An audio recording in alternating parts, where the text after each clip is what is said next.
On revient chez nous, je vous parlais tout à l'heure du dimanche sans voiture qui clôture la semaine de la mobilité. De 9 à 19 heures, les véhicules seront bannis de la capitale, dédiés aux vélos, aux rollers ou encore aux marcheurs. Voici en détail à quoi ressemblera la journée de demain pour celles et ceux qui doivent se déplacer. Benjamin Samin. Avant toute chose, l'élément le plus important des journées sans voiture, ce sont ces rues libérées des moteurs, ces viaducs dénués de toute circulation automobile. Mais il y a aussi le côté pratique. Les accès principaux de Bruxelles seront fermés de 9 h à 19 h. La fermeture des axes et des tunnels ainsi que le placement de barrières sont progressifs. La vitesse maximale des véhicules autorisée est de 30 km à l'heure. L'utilisation des transports publics est recommandée, des tarifs avantageux sont mis en place. Et justement, parmi les activités proposées, demain, la STIB ouvre ses portes pour découvrir l'envers du décor.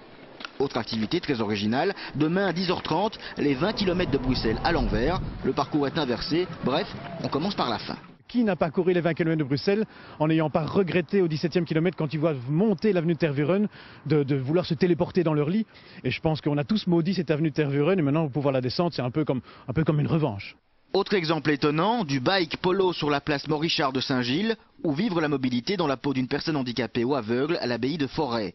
Dernier conseil, ne pas se presser aux alentours de 19 h pour rentrer dans la capitale, cela afin d'éviter des remontées de files importantes et des problèmes de sécurité.